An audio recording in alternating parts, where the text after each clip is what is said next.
Gentlemen, UDA party is no longer a party. Right now, maybe they are considering to dissolve the party because many people are exiting the party and the mass exodus from it has caused a lot of tension in the State House. And William Ruto right now is considering maybe to dissolve the party or rebrand the party because it's not drawing any attention from Kenyans. The recent person who quit the party is Aisha Juma. Aisha Juma was among the best soldiers William Ruto had in 2022. The ones who battled it out in the coastal region in Kilifi County, but things did not work out well. Remember, Aisha Juma was an ardent supporter of ODM, and therefore in 2022, she turned against ODM, and you realize how much ODM was so much popular in the coastal region, and therefore Aisha Juma stood firm. Nayo too, she fought for William Ruto. So for William Ruto to lose such a person like Aisha Juma, such a foot soldier, someone who is strong, is a big blow to his 2027 re-election bid. I want you to listen to what Aisha Juma said today. Thereafter, we will analyze what is happening in Kenya and also in the UDA party.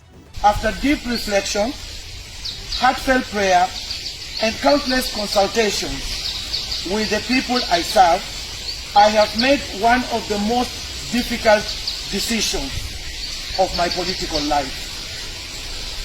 From today, Aisha Juma Karisa Katana is no longer a member of the United Democratic Alliance, UDA. Now, ladies and gentlemen, you can't believe what is happening in Kenya, especially in UDA party. Among the people we never expected to quit UDA is someone like Aisha Juma. Aisha Juma is a wave of her own, especially in Kilifi County. And in as much as William Ruto has the Speaker of the Senate, Amason Kingi, still, some people like Aisha Juma were so phenomenal to the journey towards 2027 and ahead of it. Aisha Juma was awarded a cabinet secretary after losing in Kilifi, and she was fired after the Gen Z maandamano in 2024. After that, Aisha Juma has been, here and there campaigning for herself because she's going for the Kilifi gubernatorial seat. But now, today when she made that announcement that she is no longer in UDA party, it was a big blow. And remember, it is not Aisha Juma only who has quit UDA. Many people have been quitting UDA. And yesterday, we saw the governor Nyandarua County, Kiari Badilisha. He equally ditched the UDA party. He joined the DCP party that belongs to the former Deputy President Rigathi Gachagua. Not only Nyandarua governor, but remember, Nyandarua governor Badilisha equally brought a lot of people from Nyandarua, a delegation from Nyandarua, who equally said that they have joined DCP party together with their master. And remember, when a governor joins a party, many people equally join. Those who are his foot soldiers, they follow suit, they follow. And like Badilisha, he came with a delegation. All of them, they joined DCP. That is not a small feat. That is a big blow to William Samoei Ruto. Equally, on Wednesday, that is date 29th July, equally we had a delegation of more than 24 MCAs elected in UDA from Nakuru and Laikipia County. All those MCAs, they equally damned UDA and said that now they are supporting DCP party. DCP party is a opposition party, and regardless, we have to understand that UDA is losing greatly to opposition team. Now, many things are happening. Even today, there are many people who have dumped the UDA, especially in Mount Kenya. They've joined they've joined the DCP. We have the former, the former member of parliament, Githunguri constituency. He equally joined the DCP today. Remember, he was there. He has been in UDA, but things did not work for him. He dumped UDA and joined DCP. Things are not okay for William Ruto. That's why I told you. I started by saying it is either William Ruto, he dissolves the party called UDA because imekuwa na phobia where people do not want to listen to anything concerning UDA. In fact, they should change the party.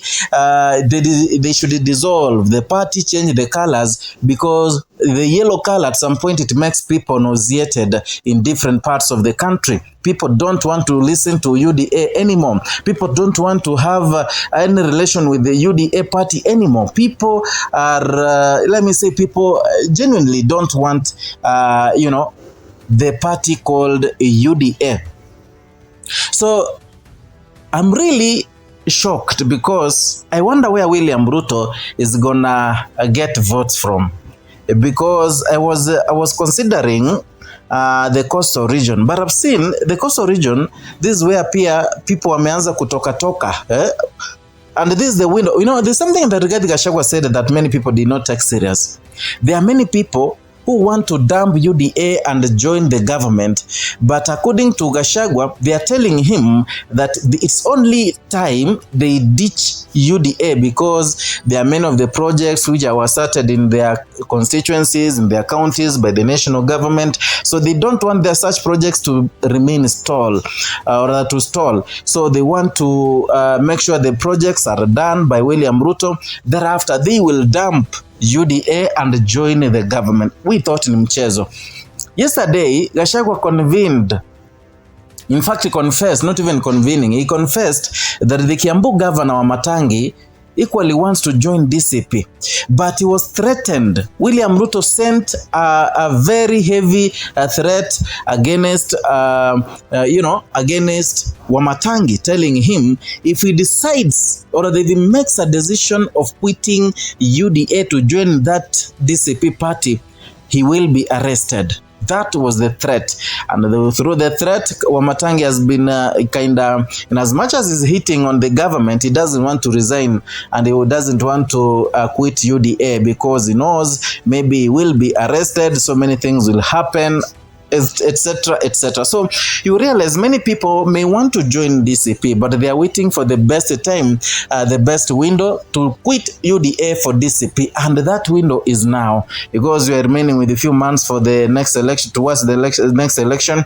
And people now know if they dump any party now, we can never have a by-election. That one you should take it for to the bank. There can't be any by-election right now because there is no time.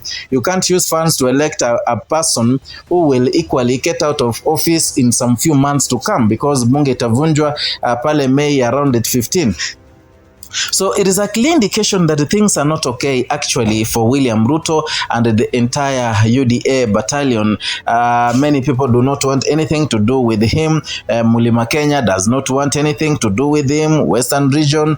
And William Ruto now is only banking on the Luo Nyanza and a bit of the coastal region. Northeastern equally kuna wengi sana wataki mambo ya Ruto, saying that they've been neglected for so long. Of course, we'll get a few of the votes from that region. But now, tell me, how will William Ruto win that election? That is a big question in the room. Unless he tries hard to beg Kalonzo Musyoka to bring some votes for him from Ukambani region. I don't know what you think, but you can write your comment down there in the comment section. Say anything concerning the mass exodus from UDA party towards other parties like DCP, like Jubilee. Write your comment down there. I will be responding to each and every comment. And equally, if you're new here, consider subscribing, liking, and sharing our content. Hit the notification bell so that you can be receiving notifications each and every time we bring you a new content.